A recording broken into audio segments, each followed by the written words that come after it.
Hello everyone, this is Prachi. Welcome to our channel selection mate. I hope आप बहुत सब अच्छे होंगे और आपके एग्ज़ाम की प्रिपरेशन भी अब स्टार्ट हो गई होगी। DSSB PRT के आने वाले एग्ज़ाम के लिए, ठीक है, ये जो क्लासेस हैं चलाई जा रही हैं। इससे पहले एक क्लास आपकी हो चुकी है जिसमें हम यहाँ पर डिस्कस कर रहे हैं DSSB PRT के जो 2018 में क्वेश्चन पेपर आया था उसके प्रीवियस ईयर क्वेश्चंस। पहली जो क्लास हो चुकी है वो चैनल पर आपको मिल जाएगी। इससे पहले क्लास वही डली हुई है, उसमें हमने 50 क्वेश्चंस किए हैं और बाकी के 50 क्वेश्चंस को आज की क्लास में हम फिनिश करेंगे। इसी तरह से कोशिश करेंगे जितने भी PRT में DSSB में पूछे गए क्वेश्चंस हैं, KVS में पूछे गए क्वेश्चंस हैं या CDP साइकोलॉजी और टीचिंग मेथडोलॉजी के जो भी क्वेश्चन सीटेट वगैरह NVS में इन सभी एग्ज़ाम्स में पूछे गए वो आपके साथ डिस्कस किए जाएं।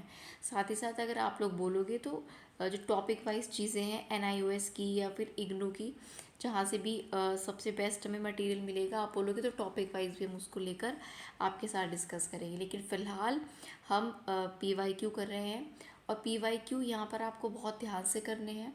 एक एक चीज़ को समझ कर ये चलना है कि कौन से टॉपिक से क्वेश्चंस आ रहे हैं, उनको हो सके तो नोट डाउन करिए और उन टॉपिक्स को कवर करना स्टार्ट करिए। ठीक है, जैसे जैसे आप पढ़ते जाएंगे आप समझते जाएंगे कि इस टॉपिक पर हमें अच्छे से फोकस करना है क्योंकि इससे क्वेश्चंस काफ़ी आ रहे हैं। ठीक है, तो चलिए अब आज का वीडियो शुरू करते हैं। और अब वीडियो में कोई इधर उधर की बात नहीं होगी, सीधा हम क्वेश्चन आंसर को डिस्कस करेंगे। तो अब हम वीडियो आज का शुरू करते हैं। तो आज का पहला क्वेश्चन है, वैसे 151 क्वेश्चन है आज की वीडियो का। पहला क्वेश्चन है, एक second, what languages are included in tri language formula. जो त्रिभाषा सूत्र होता है उसमें कौन कौन सी लैंग्वेजेस शामिल होती हैं। हो सकता है आपको थोड़ा ब्लर दिख रहा हो, कम्प्लीटली ब्लर तो नहीं होगा, दिख रहा होगा लेकिन थोड़ा ब्लर होगा, तो प्लीज़ उसको मैनेज कर लेना क्योंकि PDFs जो भी मिलती हैं थोड़ी ब्लर हो जाती हैं। मैं आपको बोल रही हूँ हर क्वेश्चन क्लियरली, तो आपको ध्यान से सुनना है। ठीक है, ट्राई लैंग्वेज फॉर्मूला में कौन कौन सी भाषाएं शामिल होती हैं। ठीक है, कौन सी भाषा शामिल होती हैं, तो एक होती है आपकी मदर टंग, एक होती है नेशनल लैंग्वेज और एक होती है इंग्लिश। दैट मीन्स इंग्लिश तो होती है उसमें, याद रखना। साथ ही साथ आपकी एक मदर टंग होती है और एक नेशनल लैंग्वेज होती है। जो भी राष्ट्रीय भाषा होती है वो होगी, मातृभाषा होगी और इंग्लिश होगी। तो ये क्वेश्चन आज के बाद नहीं भूलिएगा कि ट्राई लैंग्वेज फॉर्मूला में कौन कौन सी लैंग्वेजेस आती हैं। तो याद रखना, इंग्लिश होती है, मदर टंग होती है और नेशनल लैंग्वेज होती है। अगले क्वेश्चन पर आते हैं, question number 152। What is the main purpose of language. Language का मेन पर्पस क्या होता है, भाषा का मुख्य उद्देश्य क्या होता है। तो भाषा का मुख्य उद्देश्य कम्युनिकेशन होता है, संप्रेषण, जिससे हम अपनी बात दूसरे तक पहुंचा पाते हैं या दूसरे की बात हम तक पहुंच पाती है। That is called communication. तो मेन पर्पस लैंग्वेज का ये है कि हम अपनी बात दूसरों से कह पाते हैं, बोल पाते हैं। ठीक है, तो कम्युनिकेशन है जो लैंग्वेज का मेन पर्पस होता है। अगले क्वेश्चन पर आते हैं। जिस क्वेश्चन पर टाइम देने की ज़रूरत होगी उस पर टाइम भी दिया जाएगा और जो सीधा सीधा इजी से क्वेश्चंस होंगे उनको फटाफट सॉल्व करेंगे।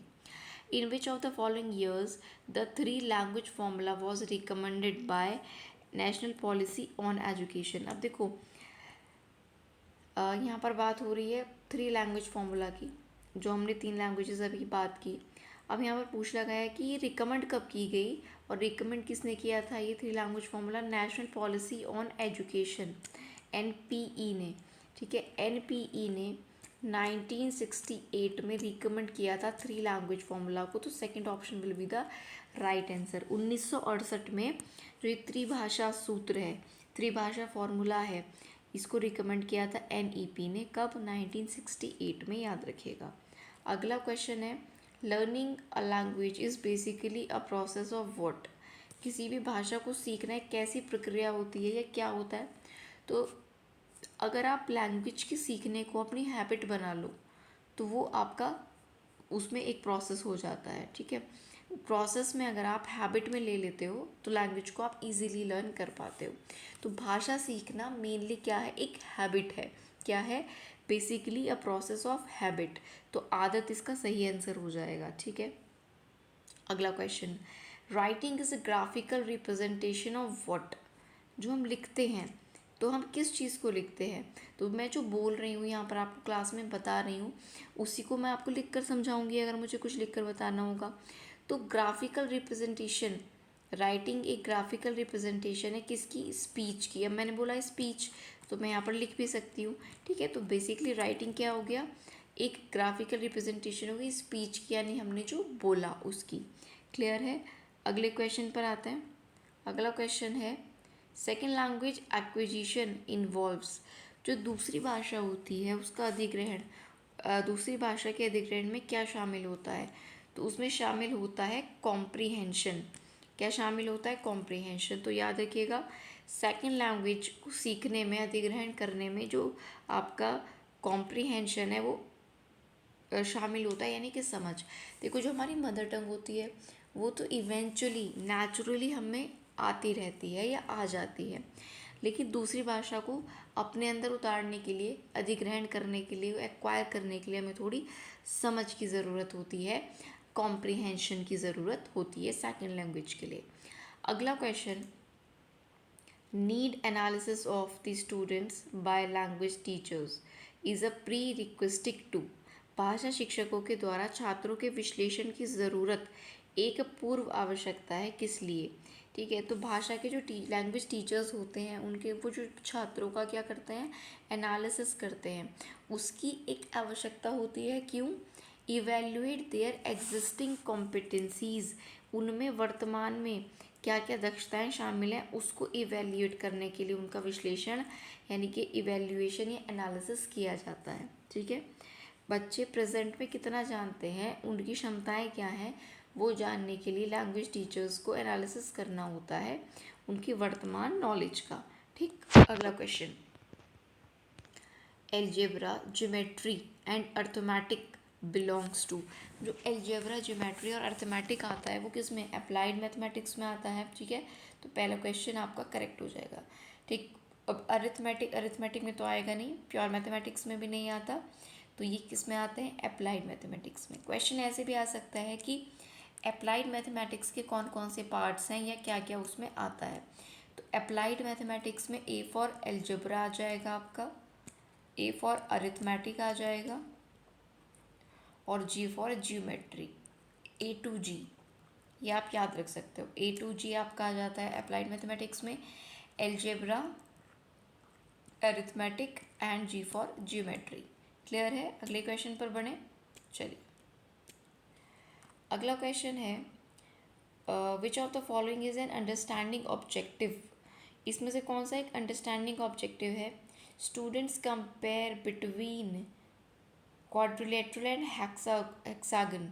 ठीक है, तो स्टूडेंट्स कंपेयर करते हैं क्वाड्रिलेटरल और हेक्सागन के बीच में, तो ये एक अंडरस्टैंडिंग ऑब्जेक्टिव होगा।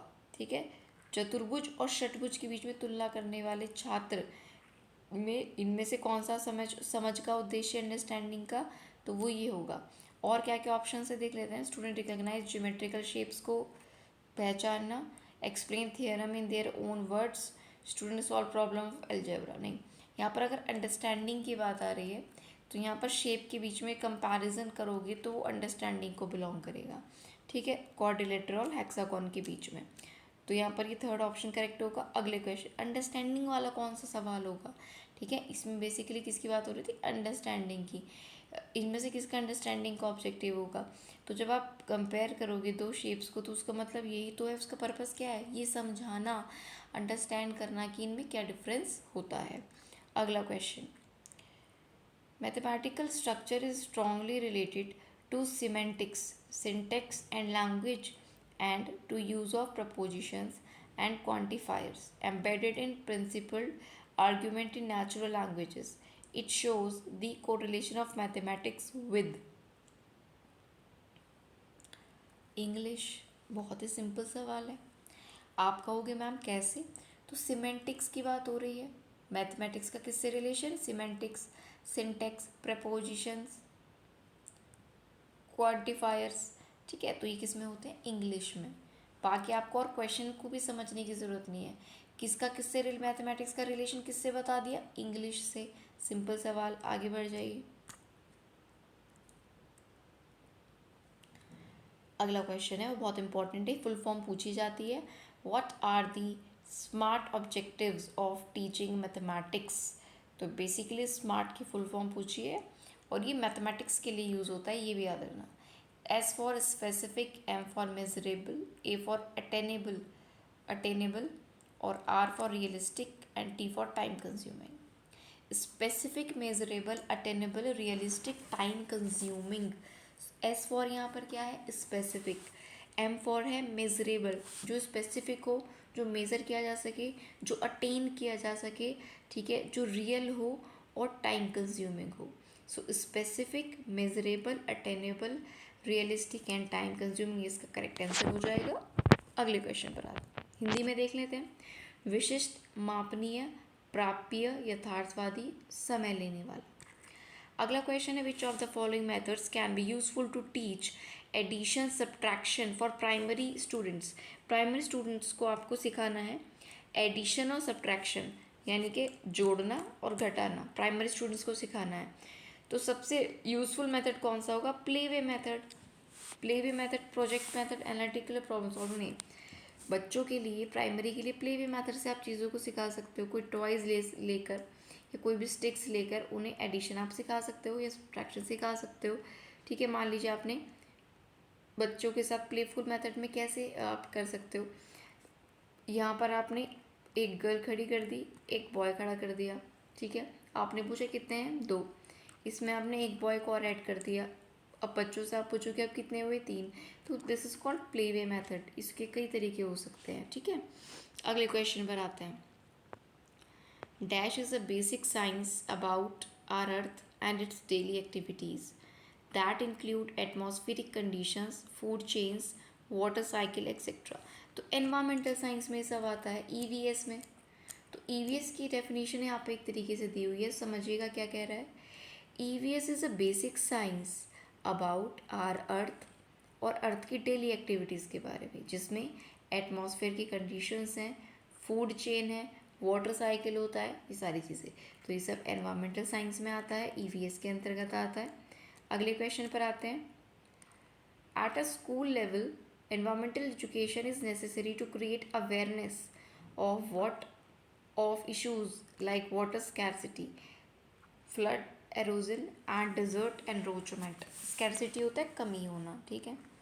इरोजन होता है मृदा का क्षरण होना, यानी कि जब मृदा कटती रहती है। तो ये क्वेश्चन में कह रहा है ये इसके कॉज एंड इफेक्ट होते हैं, ठीक है। तो स्कूल लेवल पर एनवायरमेंटल एजुकेशन नेसेसरी है to create awareness of cause and effect of issues. अगर वाटर स्कैरसिटी होगी तो किस कारण से हो रही है, क्या इफेक्ट होगा। फ्लड आ रहे हैं, इरोजन हो रहा है मृदा का, ठीक है, मिट्टी का, और डेजर्ट एनरोचमेंट हो रहा है। तो इसके कॉज एंड इफेक्ट के लिए ये एजुकेशन ज़रूरी है, जिससे बच्चों को इसके कॉज इफेक्ट के बारे में पता लगे। अगला question. At primary level students are taught environmental education with the following objectives except. Primary level पर स्टूडेंट्स को एनवायरमेंटल एजुकेशन दी जाती है, उसके कुछ ऑब्जेक्टिव्स होते हैं। तो इन चारों में से 3 ऑब्जेक्टिव्स तो हैं उसके और एक नहीं है। एक्सेप्ट का मतलब है कौन सा नहीं है, तो फर्स्ट वाला नहीं है तो हम ये पढ़ते ही नहीं, बाकी 3 पढ़ लेते हैं क्योंकि इसके ऑब्जेक्टिव है प्राइमरी लेवल पर ईवीएस पढ़ाने के। क्या, to make students understand true aspect of environment, to build understanding of changes happening in the world, to build values and attitude for harmony and peace। of course ये adjectives होता है। to solve problem related to individuals, नहीं, individuals की problem solve करने के लिए इसका purpose नहीं होता। बाकी 3 ऑप्शंस करेक्ट हैं, एक बार फिर से आप पढ़ सकते हैं, पढ़ लेना। अगला क्वेश्चन है, which of the following statements is not true with respect to necessity to study EVS at school level. भाई स्कूल लेवल पर एवीएस को पढ़ाने की जो नेसेसिटी है, तो इनमें से उसका कौन सा ट्रू नहीं है ये पूछा है। It teaches student to develop technology to cope up with environment, ठीक है।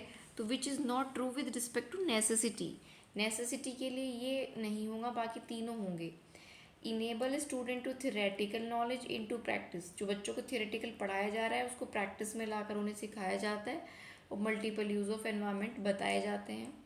It make students aware of problem of over population की प्रॉब्लम के बारे में बताया जाता है, हेल्थ के बारे में बताया जाता है, हाइजीन के बारे में बताया जाता है। अगला है it teaches students sustainable usages of resources. Resources की किस तरह से यूज़ सस्टेनेबली यूज़ किया जा सकता है उसके बारे में बताया जाता है। ठीक है, नेक्स्ट क्वेश्चन है national curriculum framework emphasises on the significance of environmental education to fulfill the objectives as follows except NCF जोर देता है कि आप EVS के सिग्निफिकेंस को एजुकेशन में लाइए। तो उनके जो जो ऑब्जेक्टिव्स हैं उनमें से क्या ऑब्जेक्टिव नहीं है ये पूछा है। अब आप एक टॉपिक को नोट कर रहे हो यहाँ पर कि EVS से कितने क्वेश्चंस आ रहे हैं। ठीक है, तो ये माइंड में चीज़ें लेकर चलना। थर्ड वाला इसमें नहीं होगा जो कि बोल रहा है कि understand and equip society to undertake EVS environmental problems। Understand and equip society to undertake environmental problems, ये इसका ऑब्जेक्टिव नहीं है।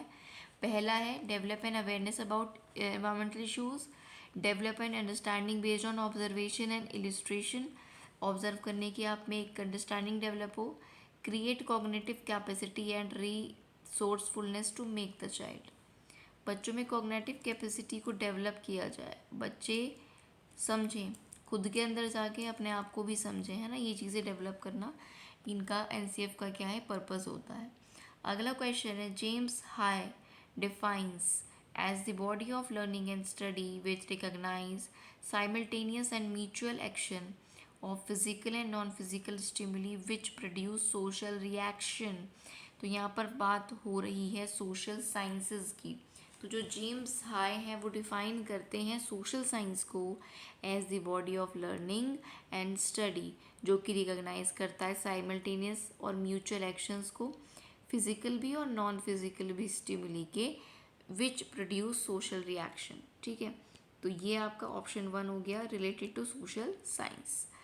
नेक्स्ट क्वेश्चन है dash aspect of social sciences refers to relevant. अब देखो सोशल साइंस से क्वेश्चन पूछे जा रहे हैं, मैथ से आया आपका, साइंस से सवाल आया, मैथ और इंग्लिश के रिलेशन से आया, EVS से आया, और अब सोशल साइंस का है। तो देखिए जियोग्राफिकल एस्पेक्ट की बात हो रही है, पूरा ही पढ़ लेते हैं फिलिंग द ब्लैंक फिल करके। Geographical aspect of social science refer to relevant detail regarding the space or place where living things lives and regarding the natural and physical resources needed for proper substance। Geography में ही पढ़ते हैं, geography में ही हम geographical चीज़ें पढ़ते हैं जिनमें space से प्लेस से रिलेटेड, लिविंग थिंग से रिलेटेड, नेचुरल और फिजिकल रिसोर्सेज से रिलेटेड हम चीज़ों को पढ़ते हैं। तो ये बेसिकली SST के अंदर आपकी सारी चीज़ें आती हैं ना। तो ये ज्योग्राफिकल एस्पेक्ट हुआ आपका सोशल साइंस का, जिसमें स्पेस प्लेस जहाँ पर हम रह रहे हैं regarding the natural physical resources की बात होती है। Next question, social science is considered as an irreducible minimum programme, ठीक है, essentially required for equipping man with dash that would enable him to lead a successful life। देखो जो सामाजिक विज्ञान है वो उसको अनिवार्य न्यूनतम कार्यक्रम के रूप में माना जाता है जो अनिवार्य रूप से अंतर्दृष्टि और कौशल के साथ मनुष्य को लैस करने के लिए ज़रूरी है, जो उसे जीवन में सफल बनाएगा। बेसिकली ये कह रहे हैं कि जो सोशल साइंस है वो ज़रूरी है, ठीक है, ताकि हम अपने इंसाइट, हमारे मन में क्या चल रहा है, हमारी क्या भावनाएं हैं, उन्हें समझ सकें, अपने स्किल्स को समझ सकें जो कि जीवन जीने के लिए ज़रूरी है और हमें केपेबल बनाता है। तो इसमें क्या ऑप्शन हो जाएगा आपका इंसाइट एंड स्किल्स। ठीक है, सोशल साइंस कहीं ना कहीं हमें इक्विप करता है विद इंसाइट एंड स्किल, हमें सोचने समझने की शक्ति आती है, मतलब समझ आती है, बेसिकली स्किल्स डेवलप होते हैं जो हमारी लाइफ को जीने में आसान करते हैं। अगला क्वेश्चन है who stated the existence of musical intelligence among the child. तो बच्चे में म्यूजिकल इंटेलिजेंस की एग्जिस्टेंस के बारे में किसने कहा है, तो doctor Howard Gardner. Basically Gardner ने बात की है म्यूजिकल इंटेलिजेंस की, ये आपको याद रखना है, musical intelligence related to Gardner, ये आप याद रखिएगा। नेक्स्ट क्वेश्चन आपके सामने है read the below statement, choose appropriate option for this. पहले स्टेटमेंट है problem, students often became the high achievers in art learning settings. समस्या मूलक, छात्र कला सीखने के क्षेत्र में अक्सर उच्च उपलब्धि हासिल करने वाले बन जाते हैं। दूसरा, success in the arts became a bridge to learning and eventual success in other areas of learning. कला में सफलता सीखने और शिक्षण के अन्य क्षेत्रों में भी हेल्प करती है। तो ये तो बिल्कुल सही बात है, पहला स्टेटमेंट गलत है। दूसरा सही है कि जो आर्ट है, सक्सेस इन आर्ट, अगर आप आर्ट अच्छे से जानते हो तो वो लाइफ के और भी फील्ड्स में आपको समझने जानने में हेल्प करती है। अगला क्वेश्चन है, how can art education help in learning. अब आर्ट एजुकेशन से क्वेश्चन आ रहे हैं। आर्ट एजुकेशन सीखने में कैसे हेल्प करता है? To gain in maths, reading, cognitive ability, critical thinking and verbal skill. लगभग हर फील्ड में आर्ट एजुकेशन हेल्प करती है। मैथ्स हो, रीडिंग हो, कॉग्निटिव एबिलिटी हो, क्रिटिकल थिंकिंग हो या वर्बल स्किल्स हो। ठीक है, ये आपका हो गया फोर्थ ऑप्शन करेक्ट। अगला है, what is the need of teaching yoga to young students. Young students को योगा पढ़ाने की क्या ज़रूरत है? Students learn to cope up with difficult situations by healthy mind. Obviously जिससे योगा करके उनके जो माइंड है वो हेल्दी रहे, जिससे वो किसी भी सिचुएशन को, चाहे वो कितनी भी डिफ़िकल्ट हो, अच्छे से उससे कोप अप कर पाएँ, डील कर पाएँ। ठीक है, तो छोटे छात्रों को योग पढ़ाने की क्या ज़रूरत है? छात्र स्वस्थ दिमाग से मुश्किल परिस्थितियों का सामना जिससे कर पाएँ। अगला question, what is the best way to play games in school. तो गेम खेलने का सही तरीका स्कूल्स में क्या होना चाहिए? 5 मिनट के लिए वार्म अप करिए, मेन गेम को 20 मिनट दीजिए, फिर 5 मिनट कूलिंग डाउन। तो इनिशियल 5 मिनट वार्म अप के, लास्ट 5 कूलिंग डाउन और बाकी के 20 मिनट मेन गेम के लिए दिए जाएं। This is the best way. Next question है, what is suitable way for teaching gardening to primary students. आपको प्राइमरी स्टूडेंट्स को गार्डनिंग सिखानी है तो बेस्ट वे क्या होगा? फर्स्ट ऑप्शन पढ़िएगा, plant a seed and tell them to observe it and take care of it with simple tips. एक बीज को बोएं और उन्हें उसे देखने और उसको ऑब्जर्व करने और उसकी देखभाल करने के लिए कहें। अगला question, accurate and age appropriate information, skill building and empowerment of friendly health services and counseling is gist of what? तो right to safe and supportive environment। ठीक है, right to safe and supportive environment का gist क्या है? accurate and age appropriate information, skill building, empowerment, friendly health services and counseling। ये किस में आते हैं? Right to safe and supportive environment. ठीक है, हिंदी में देखें इसको, सटीक और आयु उपयुक्त जानकारी, कौशल निर्माण, सशक्तिकरण और अनुकूल स्वास्थ्य सेवाएं परामर्श, ये सुरक्षित और सहायक वातावरण का अधिकार में आते हैं। अगला है, tobacco and alcohol can lead to accidents, violence, mental illness and loss of productivity in adolescents. This is called dash adolescents, common high risk behaviour ये कहा जाता है। ठीक है, टोबैको और अल्कोहल की वजह से एक्सीडेंट्स होते हैं, वायलेंस क्रिएट होता है, मेंटल इलनेस होती है और बच्चों की प्रोडक्टिविटी भी कम होती है। ठीक है, चीज़ों को देर से समझना या किसी काम को करने में मन ना लगना, तो ये इसको कहा जाता है common high risk behaviour in adolescent. जो किशोर होते हैं उनमें इसको कॉमन हाई रिस्क बिहेवियर कहा जाता है। नेक्स्ट है, how can life skill development भी डिफाइंड। लाइफ स्किल को कैसे डिफाइन करेंगे? How can life skill development, जो जीवन कौशल विकास है वो कैसे डिफाइन करेंगे उसको? तो a process that help individual to mature, एक ऐसा प्रोसेस जो किसी भी इंडिविजुअल को, पर्टिकुलर व्यक्ति को परिपक्व होने में हेल्प करे, and deal with situation in efficient manner, और किसी भी सिचुएशन को अच्छे से डील करने में हेल्प करे, तो वही लाइफ स्किल डेवलपमेंट होता है। ठीक है, एक ऐसे प्रोसेस जो व्यक्ति को परिपक्व होने और परिस्थितियों को प्रभावी तरीके से निपटने में मदद करता है, जीवन कौशल विकास वही होता है। अगला है, positive peer relations and constructive interpersonal skills promote social skills in adolescents.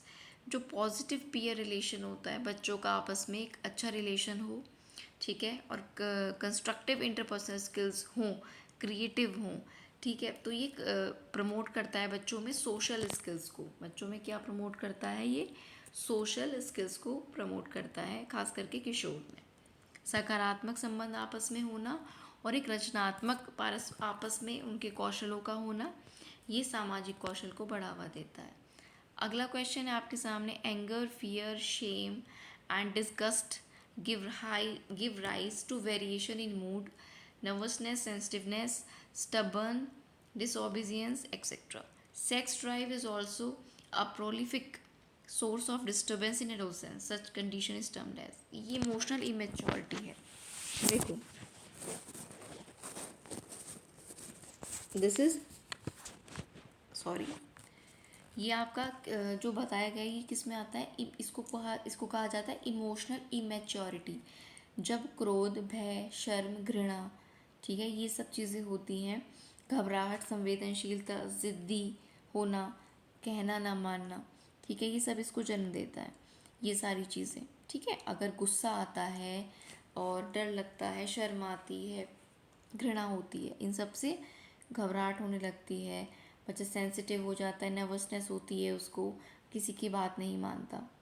तो ये किस पर आप, और इसमें क्या है, यौन इच्छा भी किशोरावस्था में अशांति पैदा करती है, ठीक है। तो ये इसको भावनात्मक अपरिपक्वता कहते हैं, इमोशनल इमेच्योरिटी कहते हैं। अगला question, debates, seminars, group games and other collaborative activities organised by teacher help in what adolescents. तो ये सोशल डेवलपमेंट में हेल्प करती है। अब देखो, किशोरावस्था से लगातार क्वेश्चंस पूछे जा रहे हैं। डिबेट जो होती हैं, सेमिनार्स होती हैं, ग्रुप गेम या ग्रुप डिस्कशंस होते हैं, तो साथ में ये सब एक्टिविटी जब की जाती हैं किशोरावस्था में, तो ये सोशल डेवलपमेंट में बच्चों की हेल्प करती हैं, सामाजिक विकास में। अगला है, who should be involve in planning for students safety at school.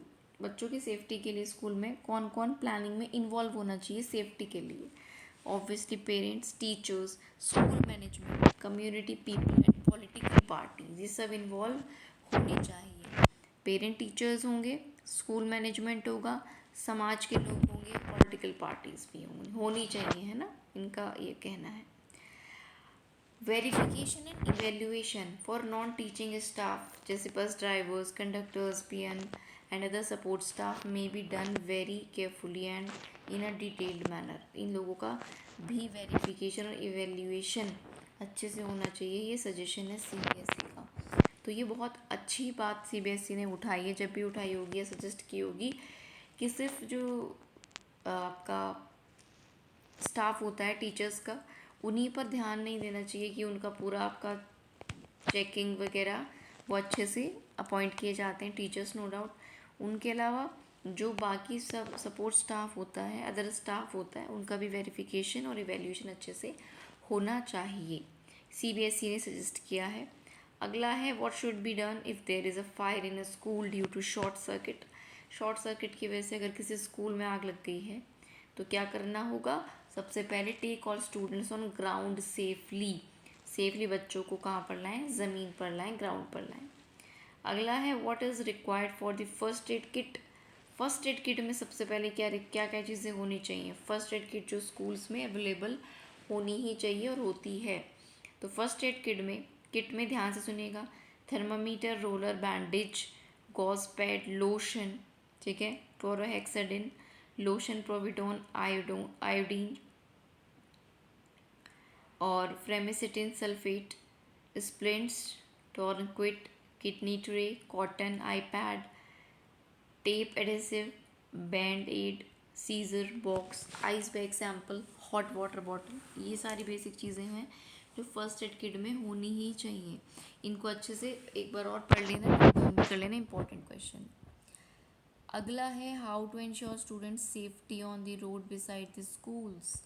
School से अन्यत्र सड़कों पर बच्चों की सुरक्षा को कैसे हम इंश्योर कर सकते हैं? By doing school route audit. भाई स्कूल का जो रूट है उसको ऑडिट करके, उसको देख के परख के आप बच्चों की सेफ्टी को एश्योर कर सकते हो। अगला क्वेश्चन है, which of the following is not applicable for school safety? Kitchen and other activities involving use of fire should be carried out in the main school building. तो ये एप्लीकेबल नहीं होगा, ठीक है। जो किचन है या अदर एक्टिविटीज़ हैं जिसमें फायर इन्वॉल्व है, वो मेन स्कूल की बिल्डिंग में हो, ये स्कूल सुरक्षा के लिए लागू नहीं है। अगला question, the competencies to be developed in work education field should include knowledge, understanding, practical skills and values through need based life activities। तो यहाँ पर बात हो रही है वर्क एजुकेशन की, ठीक है। स्टडीज़ एक्सपीरियंस या कल्चर की नहीं, यहाँ पर वर्क एजुकेशन की बात हो रही है। फिर से सुनिएगा, कार्य शिक्षा के क्षेत्र में विकसित होने वाली दक्षताओं में जीवन आधारित गतिविधियों के माध्यम से, है ना, जो डेली रूटीन होता है, डेली लाइफ होती है, उसके माध्यम से ज्ञान को, समझ को, व्यवहारिक कौशल को और मूल्यों को शामिल होना चाहिए।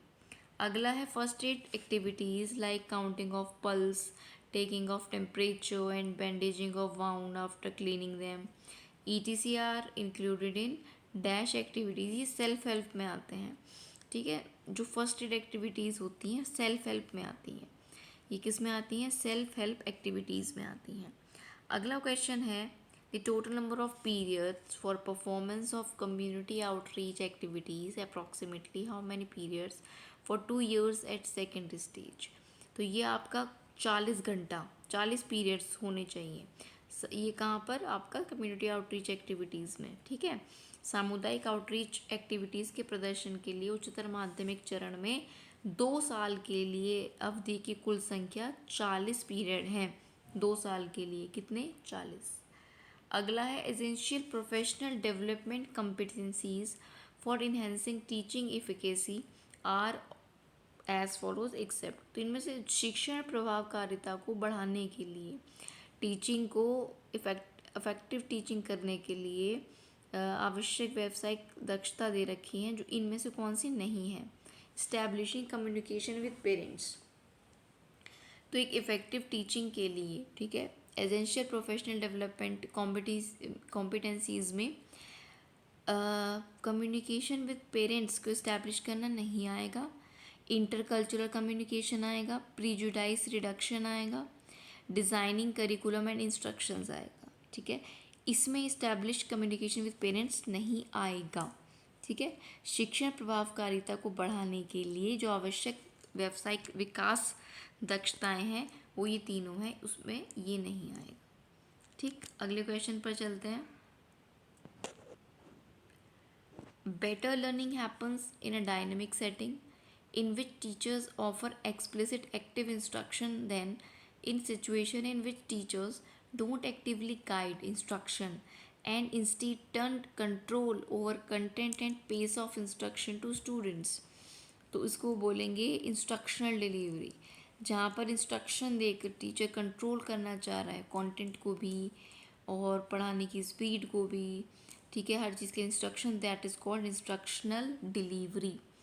ऐसी सिचुएशन जिसमें शिक्षक सक्रिय रूप से निर्देशों का मार्गदर्शन नहीं करते, इसके बजाय छात्रों को दिए जाने वाले निर्देश की सामग्री और गति को भी कंट्रोल करते हैं।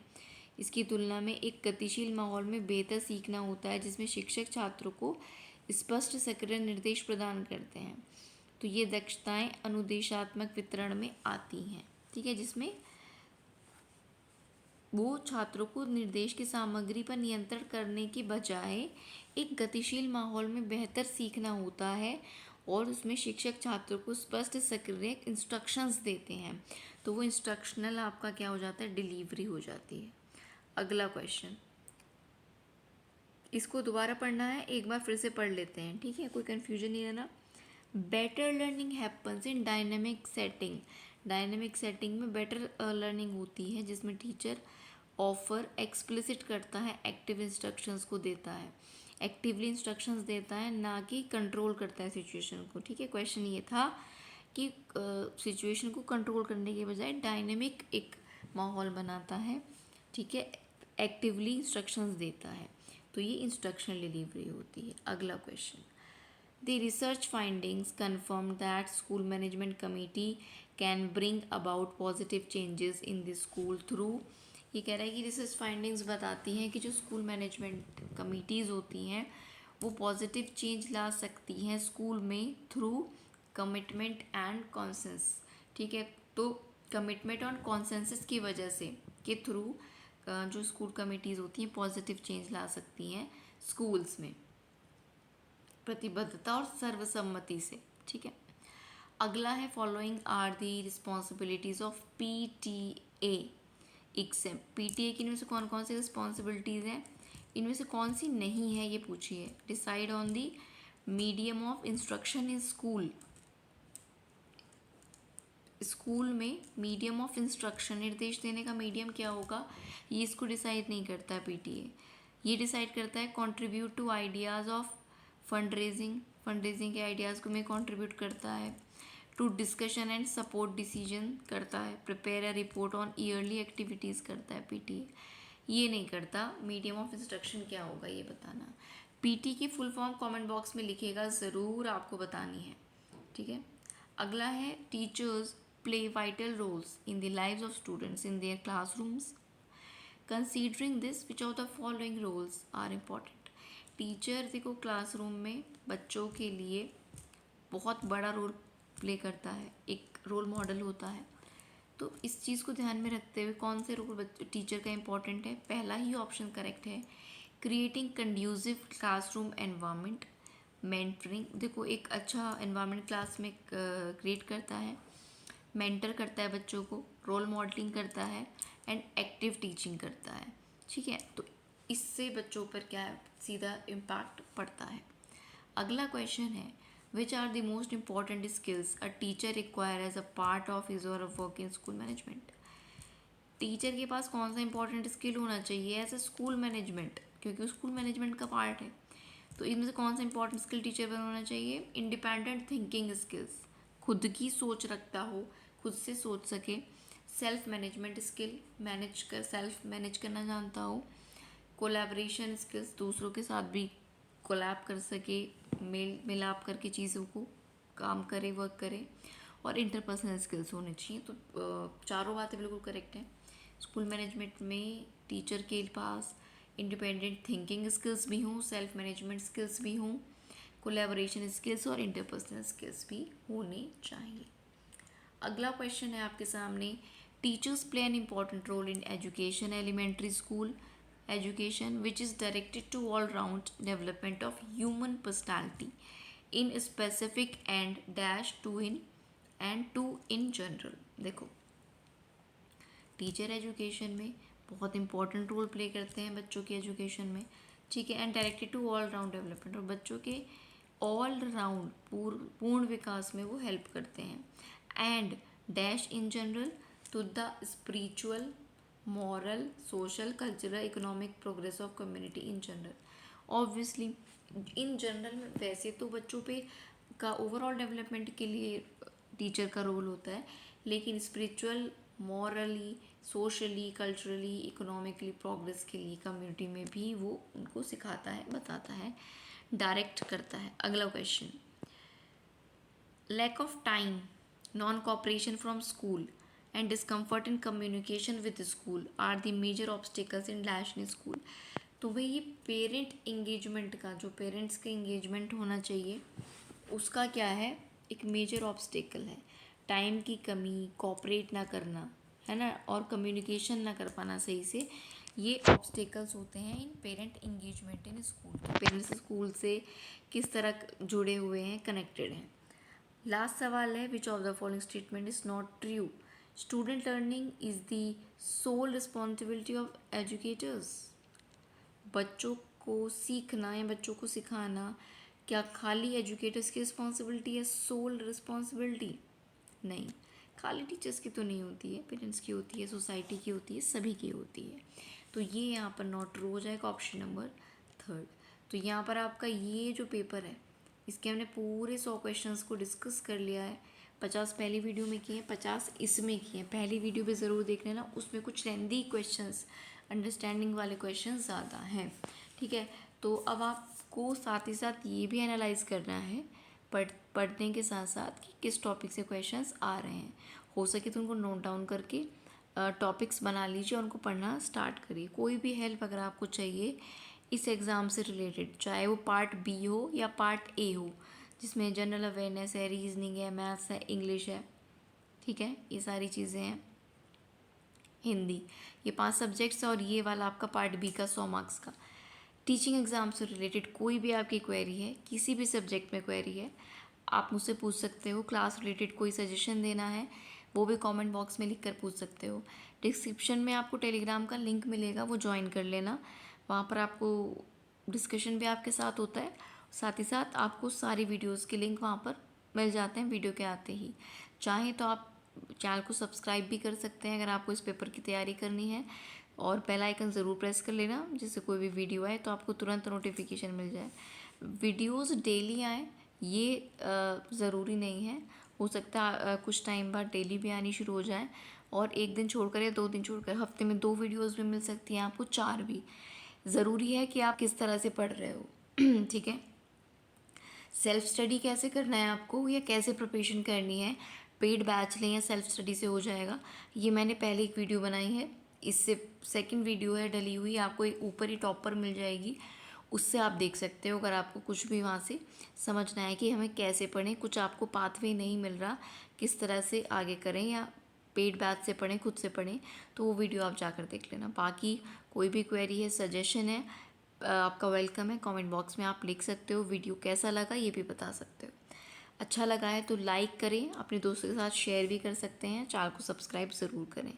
अब हम नेक्स्ट वीडियो में मिलेंगे एक और PYQ की वीडियो के साथ, बढ़िया तरीके से, जिससे PYQ रिवाइज भी हो जाए, कंटेंट भी तैयार हो जाए, और टॉपिक्स भी हमारे दिमाग में सेट हो जाए कि किस किस टॉपिक से क्वेश्चंस पूछे जाते हैं।